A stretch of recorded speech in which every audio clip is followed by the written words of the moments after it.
Tonight, a central Newfoundland community says it has a new family clinic, but no doctors to staff it. The town of Grand Falls-Windsor is concerned the new family care center is not providing, well, enough care. We'll have that story tonight on Here and Now. 50, 100 rats every night, going back and forth constantly. You see them coming in and out of your cell. I have one client who tried to make a hammock in his cell to sleep in the hammock because the rodents were in his bed at night and crawling on him.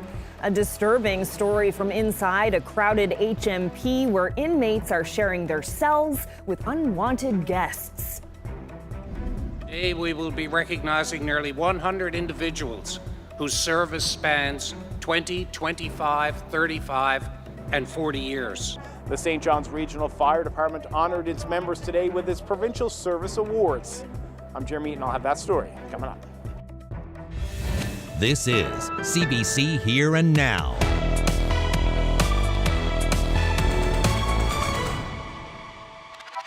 Good evening and welcome to Here and Now. The town of Grand Falls-Windsor is still waiting for physicians to staff its family care center nearly a year after it was announced. Town council says upwards of 4,000 people are still missing one crucial piece of the puzzle. Troy Turner has our top story. There's a building, wraparound services, even a nurse practitioner. But the family care center in Grand Falls-Windsor is missing one important component: doctors. If you have thousands of people on a list to connect and you have no family physicians in place for this team yet, and just one nurse practitioner and the other staff who are doing their best, but it's impossible to be able to do what needs to be done, then you've got a very, very troublesome situation and something that we say that needs to be fixed immediately. The Provincial Health Department first announced the centre in October 2023. It was touted as a reimagining of healthcare to help meet the needs of residents closer to home. The emerge is very strained, the health hub is overrun at times, and really, you know, we got a family care team that's been here to solve the problem, but the issue is that there's no physicians on the team. He says there are doctors working in the emergency department who want to help, but they don't want to give up working at the hospital either. We know that there are doctors right here in our town that are willing to help staff the family care team. But we believe that the model needs to be flexible in order to accommodate them so that we can do this. NL Health Services acknowledges there's an issue in delivering the best care possible. To be frank and honest, in my clinical work, in my day job, I work in the emerge department, and we see these pressures every single day when we go to work. More and more people without a family physician means more and more people are showing up to the emerge department because it's the only place that's got the porch light on where they can go. So we're feeling these pressures. Desmond Whalen says the team is working on a solution, one that will attract and keep physicians. He stopped short of giving a timeline, however. We know that most people coming out of family medicine now are looking for a robust, very fulfilling practice. So they're doing things like clinic and hospitalist work and emerge and obstetrics, and they've got their fingers in a lot of pies in healthcare, so to speak. So finding a model to be able to take physicians who want that sort of practice, which really contributes to their work-life balance, and then place them in the middle of the family care team is what we're working through right now. Barring this issue being resolved with a different model or more successful recruitment, Mayor Barry Manuel says the next step for the town would be to rally the public to help get behind them and to fight for a resolution to this important issue. Troy Turner, CBC News, Grand Falls-Windsor. Well, the minister in charge of providing services for children in care is defending the current model used by the province, saying it's the best option right now. Paul Pike is responding to a CBC Investigates story we brought you last night. CBC reported the cost to house and care for children with complex needs is spiraling, and questions are being raised about whether those services could be delivered in a better way. At this point in time, I think what we're doing now is we are meeting the needs of our most vulnerable. We are meeting the needs of children at risk, and it's something that we really intend to continue to improve on. It's a high cost, but the high costs are being, it's not only Newfoundland and Labrador, it's in every province. Well, up to $90 million was spent last year to care for 225 children with complex needs. And Minister Pike says that need is only increasing. So how does the province plan to tackle this? The conversation continues. That's ahead in 30 minutes. Well, a rat infestation inside Her Majesty's Penitentiary means inmates are sharing their cells, even their beds, with some very unwanted guests.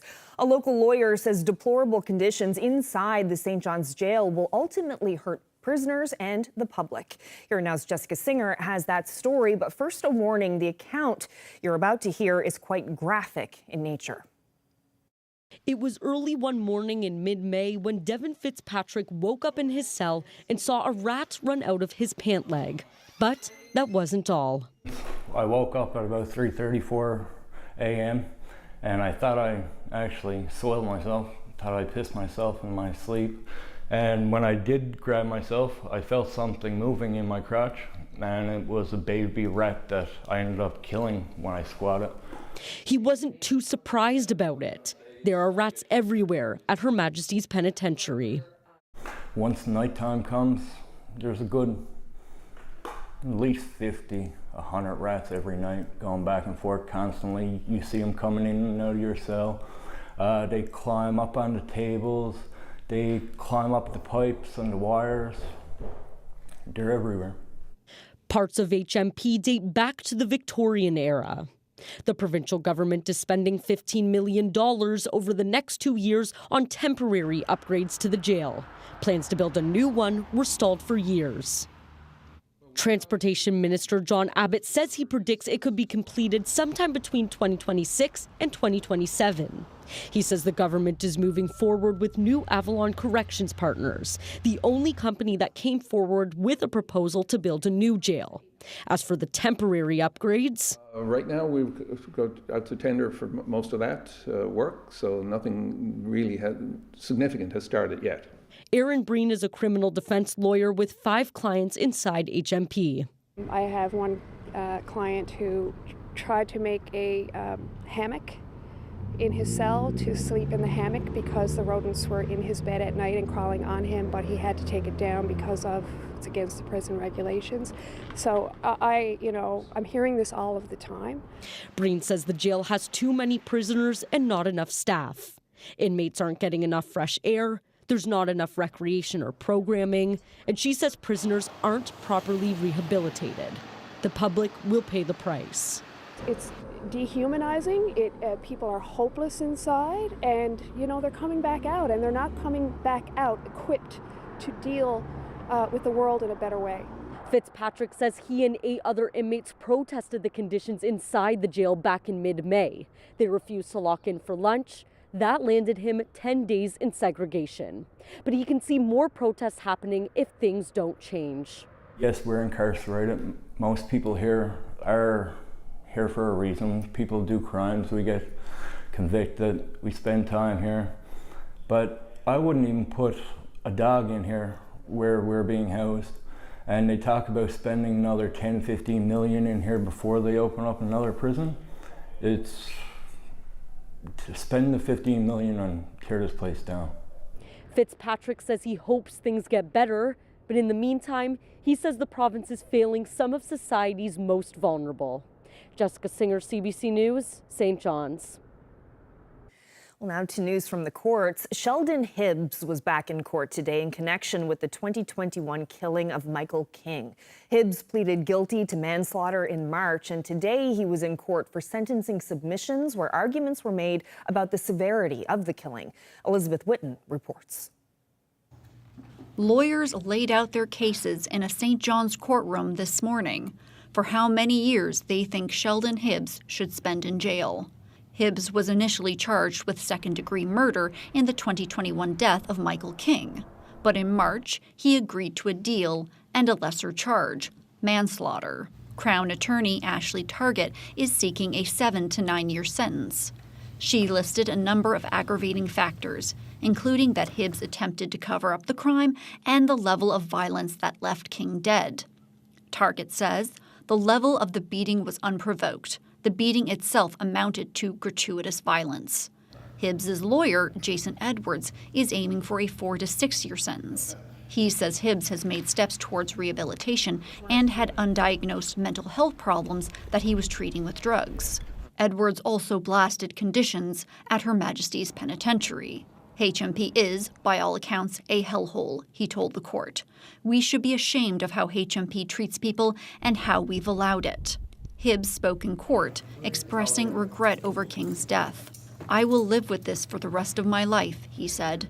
Hibbs is due back in court to receive his sentence on June 26. Elizabeth Whitten, CBC News, St. John's. Well, victims and advocates say more needs to be done to keep bar-goers safe. The RNC has gotten reports in recent months from people on the Northeast Avalon who say their drinks were spiked. Just 2 years ago, date rape attempts prompted police to issue a public warning. As the CBC's Abby Cole reports, some believe bars have a role to play in prevention. Melanie LaPierre went out to George Street one night 3 years ago with her friends, hoping for a fun night. But after having 2 drinks at home and 1 shot at the bar, she can't remember anything from that night. She suspects she had a drug slipped into her drink. I have no memory of walking into the bathroom and obviously no memory of leaving because I never left the bathroom. From what I've been told, I was sitting on the bathroom floor for about 3 hours. I've never gone back. That scares me to go back in there. And so yeah, 3 years later, it's still, even talking about it, still brings up weird memories and weird feelings. So it's just scary. LaPierre says she wishes there were more supports in bars to support victims of drink spiking and easier access to police and health care. The executive director of Violence Prevention Avalon East says drink spiking is a very serious issue in downtown St. John's. She thinks that bars should be doing more to protect patrons. They need to invest in the safety of their patrons as well, whether that be increasing bodyguards, security to recognize the signs of people being slipped something in their drink, or bars providing stickers or lids on the top of their drinks. And I think it's really important this year to start recognizing the cultural aspect as well, and more so taking the blame away from those who have had their drink spiked and looking at the bigger infrastructural issues. One professor is looking at a solution. He is examining drug testing kits and is trying to determine which one is the best. To have a kit like this on one's person, when you're going out to the bar, is just that. It's a means of, potentially mitigating or reducing the harm that, that could come from having a drink spiked, which is unimaginable, in so many ways, right? While researchers work on finding the best way to detect if a drink has been spiked, it is important that partygoers stay vigilant when heading out to bars and large concert venues. And if you suspect you've been drugged, it is important to tell police and seek medical attention. Abby Cole, CBC News, St. John's.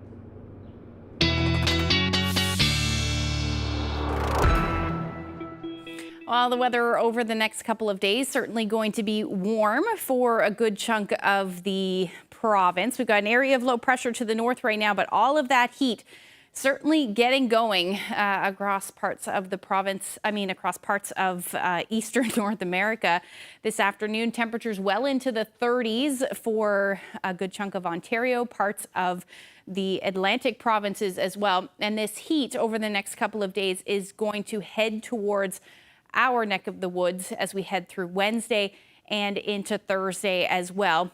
By the time we get into the end of the work week, Friday into Saturday, temperatures are going to start to cool down across parts of Labrador as well as the island, and that will continue through the weekend. Environment Canada has a heat warning in place for from essentially Green Bay, White Bay, all the way through to Terra Nova.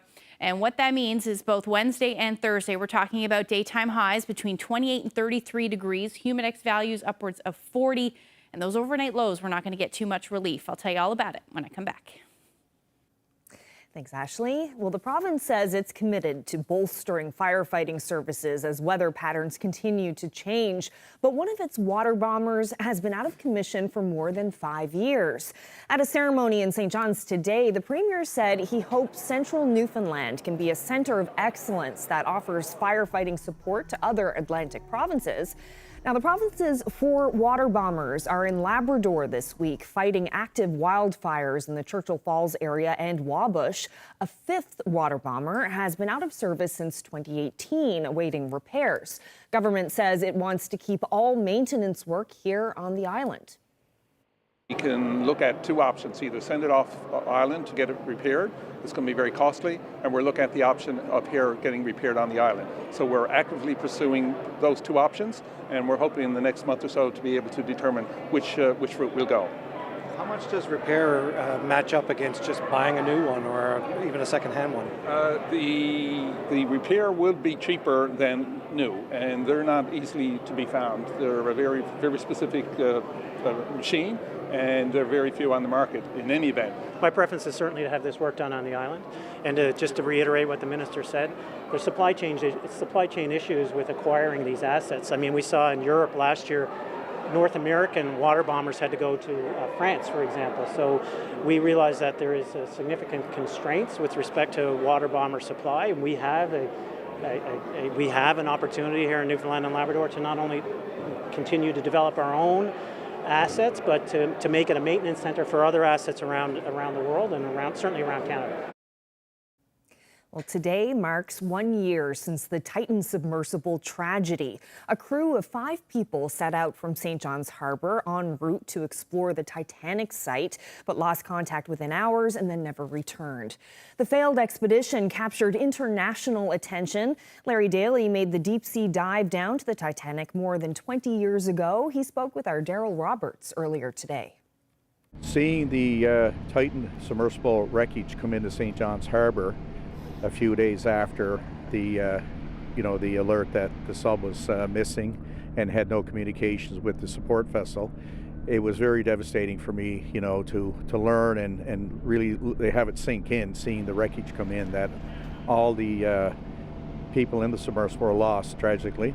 And a year later, it still, hits hard, and I think about it a lot because I lost my really good friend and mentor, P.H. Nargelet, who I've worked with in past expeditions for many years. So, it's a sad day having this anniversary, come on us. Describe what that week was like for you as the search was going on for the Titan submersible and its crew. At that time, I just had hope that they had lost comms, for technical reasons, and maybe we're in the water column, some are blacked out, no power, no communications, or they're on the seafloor in the same situation. So, I'm very optimistic, so I just went with that, hopefully they'll find them. There's ways of rescuing, submersibles. Unfortunately, in that situation where it's one sub deployed, it's harder to do, and I wasn't familiar with the rescue and recovery program that they would use.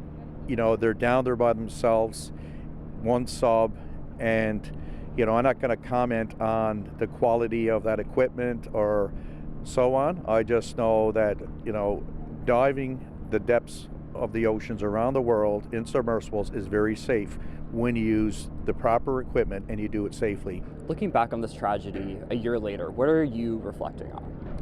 Well, obviously reflect on the loss of 5 individuals. The whole thing now for me is that, it's sad to know that, they perished doing something that they enjoyed. The only kind of good thing that came out of it is they wouldn't know it imploded. It's not like you're going to get a warning or different sounds, or you're getting a leak when you're at that depth. It literally implodes at what I'm told at 2,200 miles per second. It just still sits with me now that it could have been avoided if they had done it safely and took heed to the warnings that they were given. That company was told many times, and it was documented that what they were doing was unsafe and they need to change the plan. And they had experts willing to offer them expertise and support, and they choose not to, and this is the end result of it. And it's, a loss of 5 adventurers on Father's Day a year ago now. We know there's other people who want to venture to the Titanic again, and there's been some pretty strong reactions to the announcements of those missions just after everything that happened with the Titan submersible. Do you think it's safe to go down to the Titanic still? Yes, it's submersible diving has been very safe. We've been diving the depths of the oceans around the world for over half a century without incident. I mean, long as things are done respectfully and you respect that as a grave site and continue to do so, that's my only main concern. So I have no issue with it, but just want people, when they're doing it, obviously to be top-notch and do it right. The St. John's Regional Fire Department handed out its Provincial Service Awards earlier today, honoring nearly 100 members who have served 20, 30, 35, and even 40 years. Now, amongst the 3 people who served 35 years, well, 2 of them are brothers. Now, if this is something that you didn't know about, let me tell you. Whether battling structure fires, rescuing those in need, or providing comfort in times of crisis, you have embodied the spirit of service, honor, integrity, and compassion. Each one of them has a story that inspires us, a story of heroism and a story of making a difference. The overwhelming human instinct in the face of danger is to turn and run the other way. Not you guys. You guys embrace your jobs, are emboldened by courage, and run to help others, despite the danger. Fire Lieutenant Darren Hyde, 20 years of service. We see it every day, but it's really heartwarming to see the province recognise the service that they give to the communities as well. Captain Craig Cox, 35 years of service. Well, 35 years ago, we never had the technology that we had today. Also, we don't have the supports that we have today. We never had them 35 years ago, just for the mental health part of it. 35 years ago, you'd seen something bad, they told you to go home, forget about it, never think about it no more. Now we've grown to such. We've grown in such a way that there's enormous amount of help there for everybody that needs it. Well, obviously the technology is 100% better than when I started 38 years ago in Placentia. I think this day and age we're more prepared, and like I said, we have more supports at the end of a call. If we have a bad call, there's more supports there for us when we get back. I find that's great.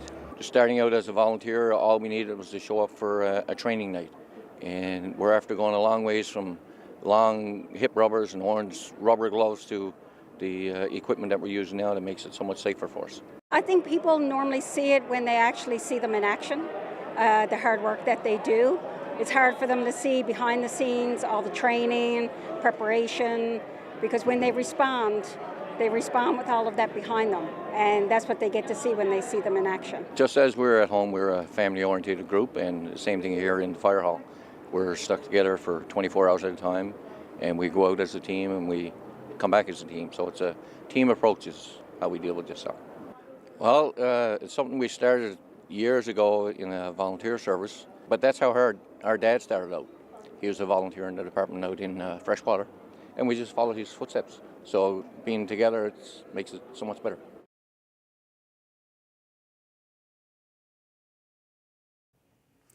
Well, some seniors in St. John's got together for a social event at Memorial University's Botanical Garden this morning. The event is called Seniors on the Go. It was organized by the Botanical Garden and Canadian Association of Retired Persons and included information from community organizations, giving seniors an opportunity to socialize, enjoy the outdoors, and learn a few gardening tips. The association's local president says it's a valuable event for seniors.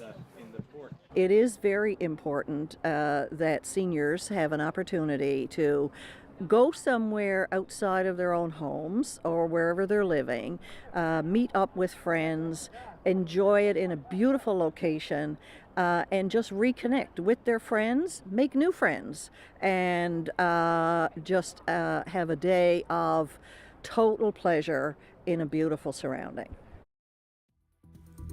Summer officially arrives on Thursday, but we've got a lot of heat on the way for parts of the province tomorrow and Thursday before we see a cool down for the weekend. I'll get into all the details in a few minutes.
Ashley, we have a heat wave on the way. You mentioned earlier. Great for those who love the heat, but I guess not so great for the firefighters who are out trying to put out those flames, particularly in Labrador. Yeah, the good news is that the weather over the last couple of days has been cooperating with the fires. Now we've got a couple of days of heat to get through, and then temperatures will cool down again. So at least this isn't long lasting.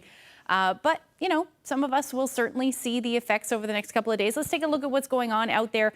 At the moment, we've got an area of low pressure offshore right now, area of high pressure just to the south there. And over the next...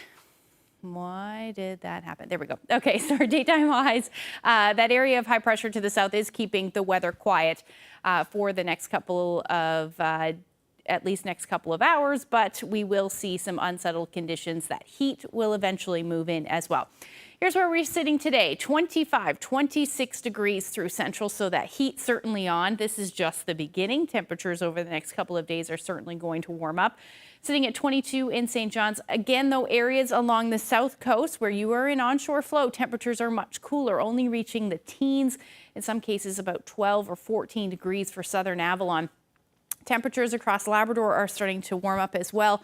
27 in Happy Valley, Goose Bay, and even Mary's Harbour, the hot spot across the province today, 28 degrees.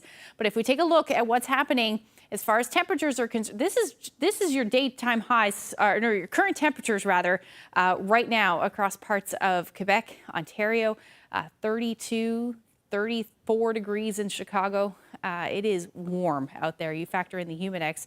It's feeling more like the upper 30s and even the 40s. So that heat is on its way towards parts of the province. Like I said, we've got a big ridge of high pressure called essentially a heat dome.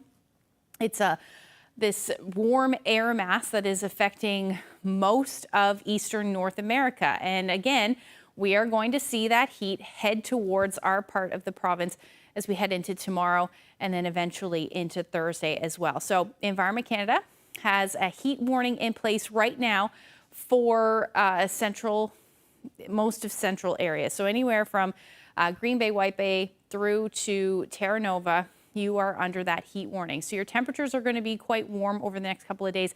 The other thing is that the overnight lows aren't going to dip very much either, and we're going to factor that in with the humidity. So the humidity over the next couple of days is also going to be very high for essentially Wednesday, peaking into Thursday. So we're talking about humidex values likely in the upper 30s, even 40s.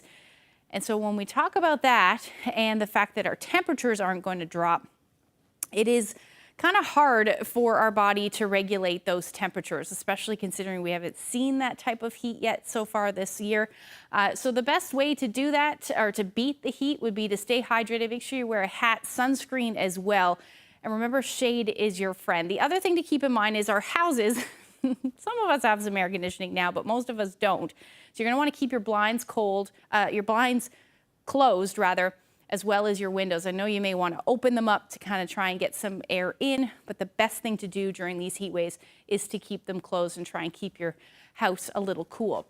So the other thing, like I mentioned, is the overnight lows. These are the overnight lows on Wednesday night into Thursday morning. So only reaching, down to 21 degrees, like for areas like Gander and Badger, your house is not going to cool down very quickly. So as we head through tonight, quiet night for the most part. This will be the coolest night for most of us over the next little bit. We'll see some thunderstorms potentially move in by morning for Lab West, but overall our temperatures tonight will sit somewhere between 12 to 15 degrees.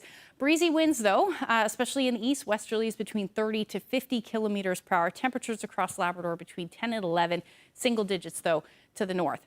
Tomorrow, there is a risk of some thunderstorms. They will work their way across Labrador tomorrow. Even the west coast of the island could see some thunderstorms, and we may see that develop again through central. They'll be very isolated in nature, but that risk certainly still there. And as far as our temperatures are concerned tomorrow, we are looking at daytime highs in the upper 20s through central. Otherwise, again, teens, the story along the south coast, up across Labrador. 31 degrees expected for Lab City. Again, you will see a cool down as we head to Thursday rather. I'll get into those details coming up.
We have more now on a CBC Investigates story we brought you last night.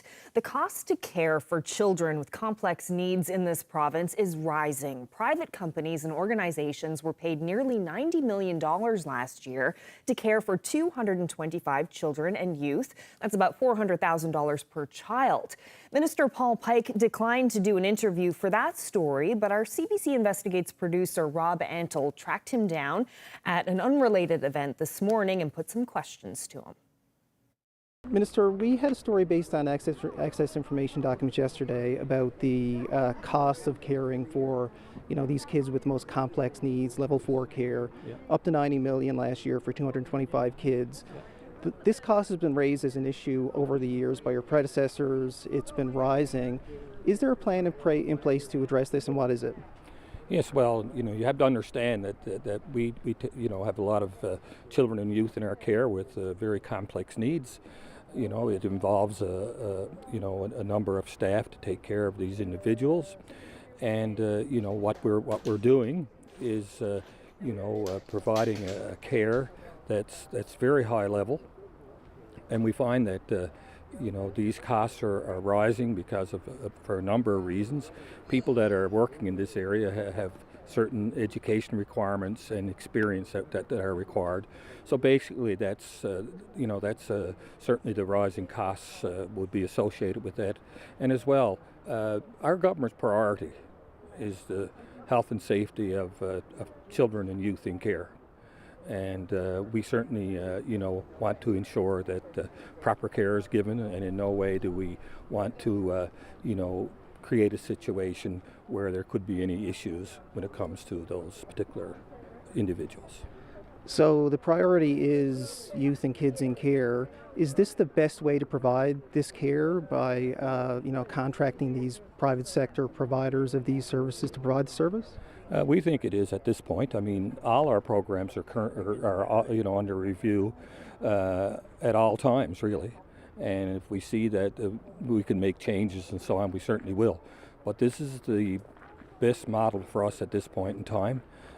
We find that the numbers of children and youth in care are increasing at all times, and we have requirements that we need to meet.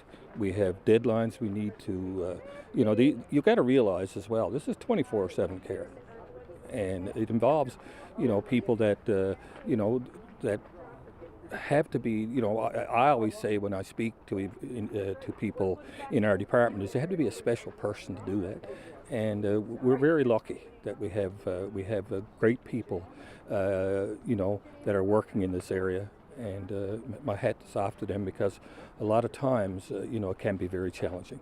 You said it's the best model at this time. Has the province or your department done any type of analysis or assessment of what the options are that, basically proves that this is the best option? Our like I indicated to you before, our department is constantly reviewing programs. We're no different than the rest of Canada. We do jurisdictional scans at times, but at the present time, this is what we're doing in the province. Sometimes your reaction to these to children coming into care has to be immediate, and you have to put things in place right away. And but at this point in time, I think what we're doing now is we are meeting the needs of our most vulnerable. We are meeting the needs of children at risk, and it's something that we really intend to continue to improve on.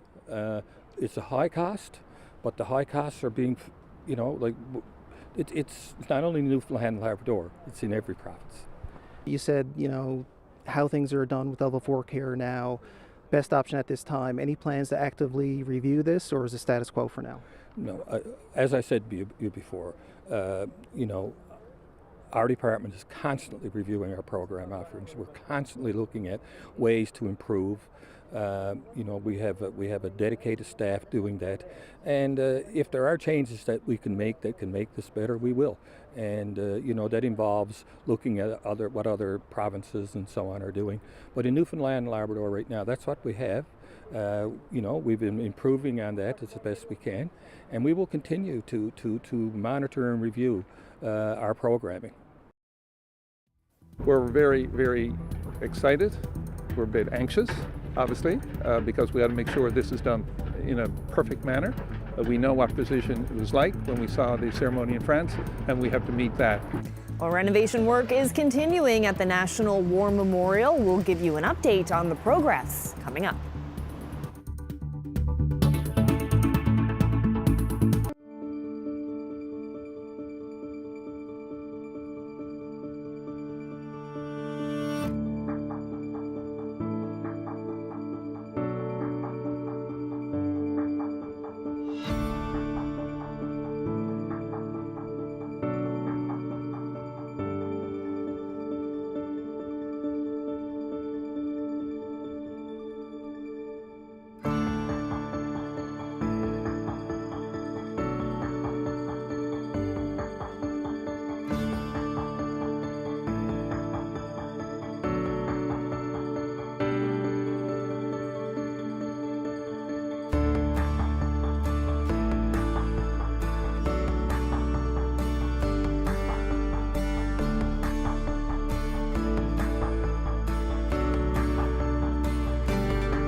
Well, 1 week from tonight, Here and Now will bring you a special documentary about Newfoundland's National War Memorial and the challenge of building it. Thomas Nangle, a St. John's priest, played a key role in that. In this excerpt of the documentary, historian Gary Brown describes how Nangle's greatest contribution to the Royal Newfoundland Regiment may have come after the war ended.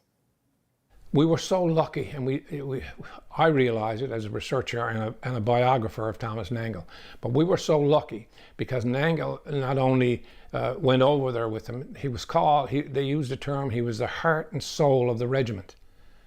And he buried the boys, he consoled them, he did everything, he knew them.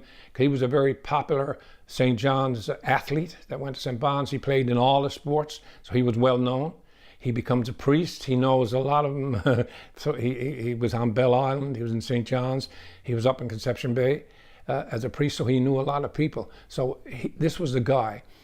And after the war was over, with all the post-traumatic stress that Nangle would have had, he comes back home. The Prime Minister says to him, "We'd like for you to go back and be the director of war graves, registration, inquiries, and memorials." And he said he would. So I can just imagine the post-traumatic stress he had. Now he's going back and he's got to exhume bodies and people on his team to try and find out where the Newfoundlanders are to the best of his ability.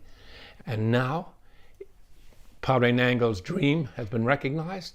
That whole loop is closed when we put that remains down there. Now it becomes a Commonwealth War Graves cemetery, and Nangle's dreams come true. Crews are working to refurbish the National War Memorial in time for the 100th anniversary on July 1st. Transportation and Infrastructure Minister John Abbott gave an update to the CBC's Terry Roberts today. He says crews are on track to finish on time and on budget.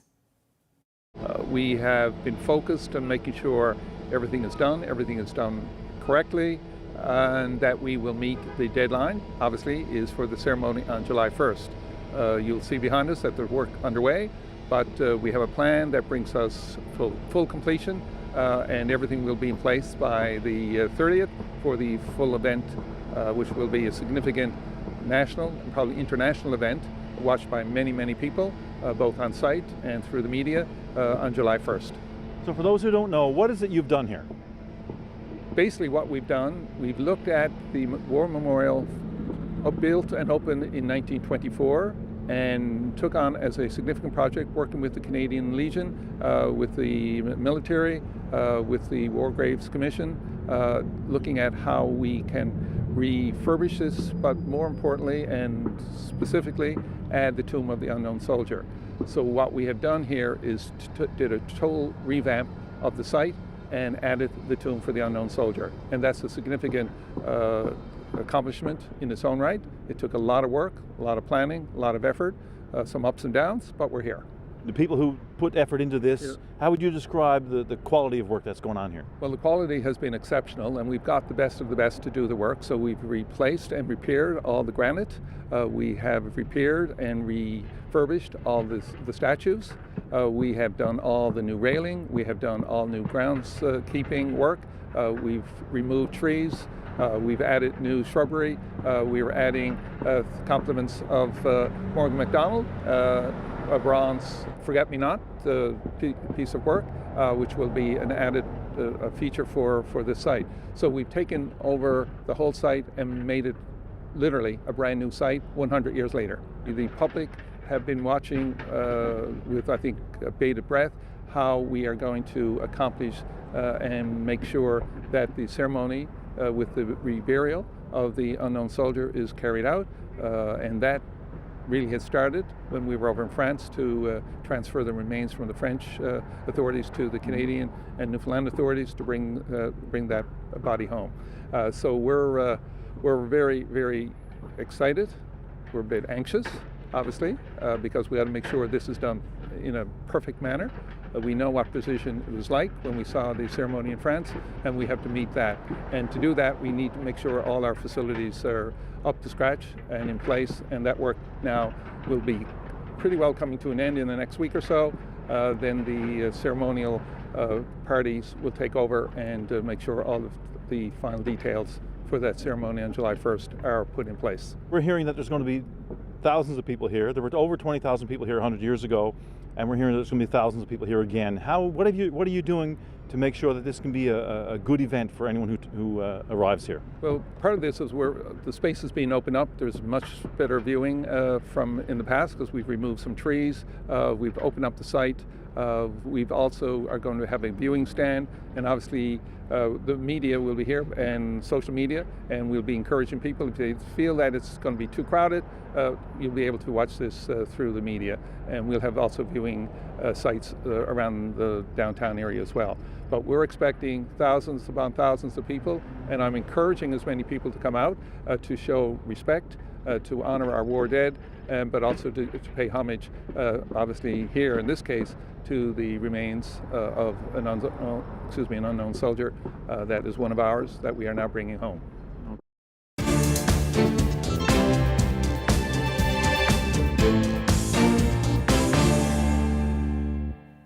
Students across the country are feeling the heat. Most are in classrooms that don't have air conditioning.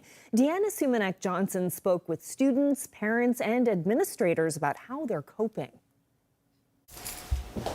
Grade 4 student Abigail Lafez says that on hot days it's hard to concentrate in class. Like many schools across Canada, Abigail's doesn't have air conditioning. There's so many kids at our school that are leaving early because they are sick. They're pale, they're complaining that they're going to throw up. This is not the classroom heat you may remember as a child. It's more intense and could last for months. Heat is underappreciated as a hazard, but it's responsible for more illnesses and deaths than all other natural weather hazards. We emailed provincial and territorial ministries of education. Some answered our questions about how they're tackling overheated classrooms. BC Ministry of Education said that it upgraded HVAC systems in 400 schools since 2020 to the tune of $300 million. Alberta said school boards have the autonomy, accountability, and responsibility to ensure their facilities are responsive to extreme weather conditions. But this Ontario School Board trustee does not buy it. The money that the government gives us isn't enough. And in this day and age, it's unacceptable. At her initiative, a dozen schools in Toronto Catholic School Board are piloting a project, misting stations where kids can cool off. It's nice when the mist hits you because it's like a big relief, you know? It's a solution, but not exactly for the problem we have. It doesn't solve the heat in the classrooms. As parents and educators fight to make schools a safe and comfortable place to learn in a changing climate. Deanna Sumanek-Johnson, CBC News, Toronto.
Okay, so we're looking ahead to Thursday now and getting into, I guess, more detail about the heat that's coming. My goodness. Yeah, so Thursday is going to be the hottest day for the island, and then we'll see a bit of a drop. But let's just take a look at what's going on. So the other thing to keep in mind here is we've got this clash of cold air as well to the north, and that cold front is going to spark some thunderstorms up across parts of Labrador. So there's a risk Wednesday.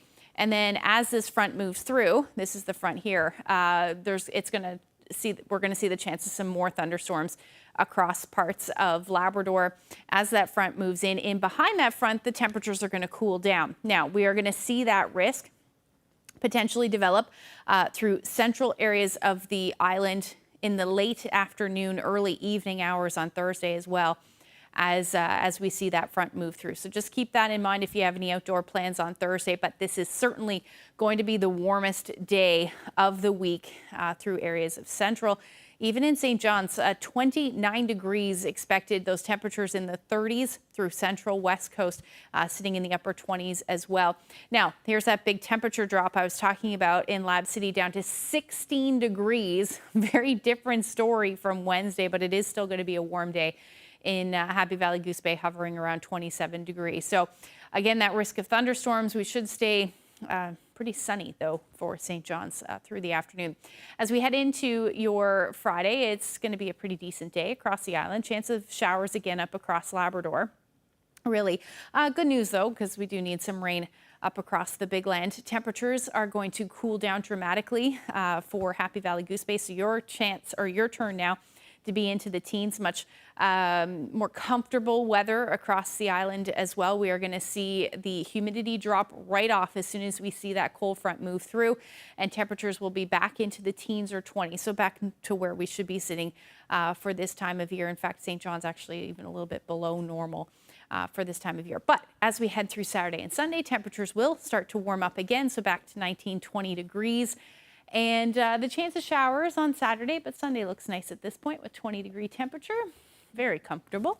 And similar forecast for central Newfoundland, although temperatures might be a couple of degrees warmer, and eventually warming up for western Newfoundland back into the 20s by the time we get into Sunday. Now for Labrador, you're looking at your overnight lows still into the single digits, but your daytime highs should be in the 20s through the weekend, and some sunshine to end off the week in western Labrador, as well as your temperatures hover around 22 degrees. Our weather photo of the day, beautiful shot of some lilac trees in full bloom in Norris Point. It is. Marie shared this great shot.